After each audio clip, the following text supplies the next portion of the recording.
Olá, eu sou Ângelo Tesser, faço parte do NEP, Núcleo de Estudos e Pesquisas do Evangelho, NEP Vede Jesus, da cidade de Barra Bonita. Estamos aqui hoje para dar sequência ao Sermão das Bem-aventuranças, ou Sermão dos Montes, como quer que os irmãos e irmãs queiram chamar.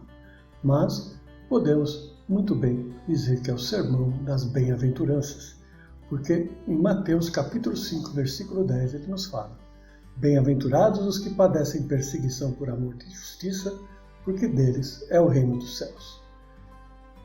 E aí vem a pergunta: quem são os bem-aventurados? Quem são esses bem-aventurados que Jesus nos fala no Sermão dos Montes? Ao proferir este Sermão das Bem-aventuranças, Jesus nos alertava que aqueles que são justos e buscam a justiça seriam e são perseguidos até hoje. Ou seja, quando nós falamos dessa justiça, devemos lembrar da justiça de Deus, não da justiça dos homens. Porque se nós formos lembrar da justiça dos homens, nós vamos lembrar da vingança.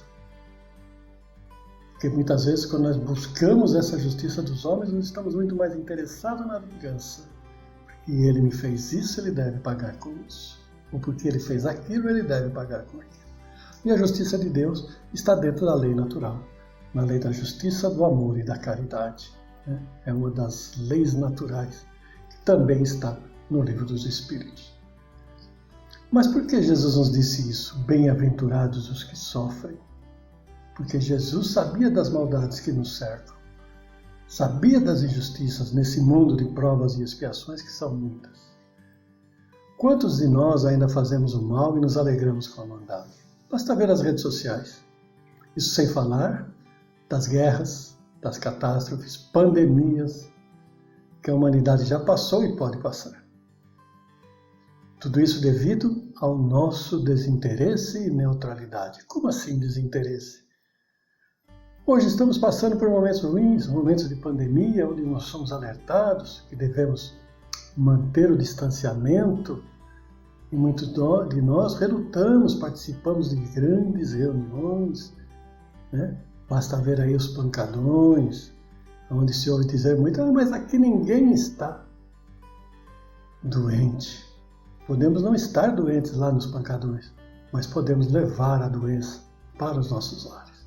Ou seja, nós temos esse desinteresse, essa neutralidade. Esse problema não é meu, Isso não é comigo. Passar álcool gel nas mãos?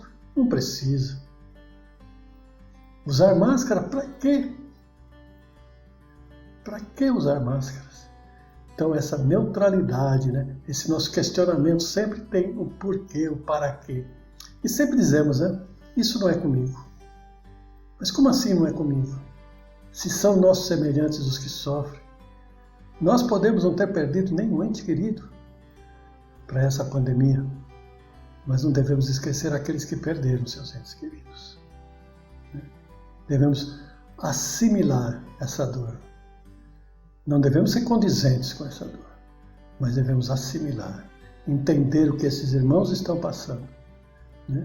Porque Kai Bar-Shuter já nos dizia: ai dos indiferentes, dos acomodados, dos covardes, que em proveito próprio aplaudem a injustiça. A indiferença e a submissão passiva às injustiças deprimentes. A indiferença nos sofrimentos é dureza de coração e ausência de submissão à vontade divina. Ver a injustiça e se calar é como se consentir com ela, é aceitar. Então, perante as injustiças, não as vinganças. Esqueçamos as vinganças, mas perante as injustiças nunca devemos nos calar.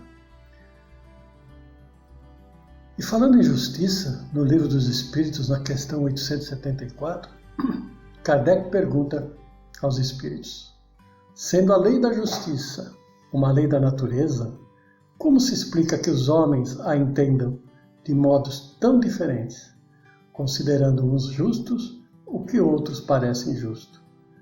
Resposta, abre aspas, é porque a esses sentimentos se misturam paixões que o alteram, como sucede a maior parte dos outros sentimentos naturais, fazendo com que os homens vejam as coisas por um prisma falso.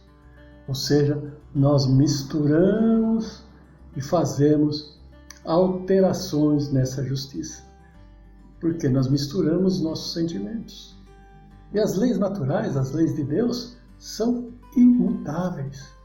Elas estarão sempre lá, estão sempre lá desde a nossa primeira reencarnação até a nossa ponto que nós atingimos a perfeição, que é isso que nós viemos buscar neste planeta de provas e expiações.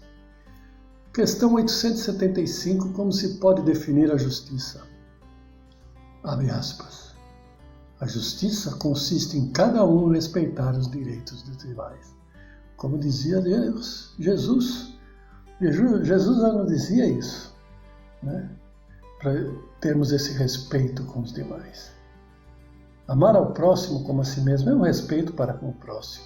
E olha que interessante, Sócrates, 400 anos antes de Cristo, ensinava uma doutrina até certo ponto próxima do Cristo, análoga do Cristo e ao Espiritismo. Nunca se deve retribuir com outra uma injustiça, nem fazer mal a ninguém, seja qual for o dano que nos hajam causado. Amigos e amigas, irmãos e irmãos, não está aí o princípio da caridade, que prescreve não se retribua o mal com o mal e se perdoe aos nossos inimigos? Não está aí esse princípio? Nunca se deve retribuir com uma outra injustiça, nem fazer mal a ninguém, nem aquele que nos fez mal. Então essa é a lei da justiça. No Evangelho segundo o Espiritismo, capítulo 7, Instruções dos Espíritos, eles vêm nos falar sobre orgulho e humildade. Todos vós que dos homens sofreis injustiça, sede indulgentes para as faltas de vossos irmãos, ponderando que também vós não vos achais isentos de culpa. E isso, caridade. Isso é a caridade, né? Sermos indulgentes com a falta de nossos irmãos. Mas, igualmente, humildade. Se sofreis pela calúnia, abaixai a cabeça sob essa prova. Que vos importam as calúnias do mundo? Se é puro o vosso proceder, não pode Deus vô-las compensar? Ou seja, o que é calúnia? É aquilo que falam de nós que não é a verdade. Então deixem falar. Você sabe que não é a verdade. Suportar com coragem as humilhações dos homens é ser humilde e reconhecer que somente Deus é grande e poderoso. Então devemos saber isso, a justiça de Deus não falha. Quando Jesus nos diz, bem-aventurados que padecem perseguição por amor da justiça, porque deles é o reino dos céus, Ele está dizendo a nós, pratique o amor e a caridade na maior extensão possível. Perdoe aos vossos inimigos. Amar aos vossos inimigos, assim como Deus vos amou. Que a paz do Mestre Jesus esteja dentro de vossos corações. E assim seja.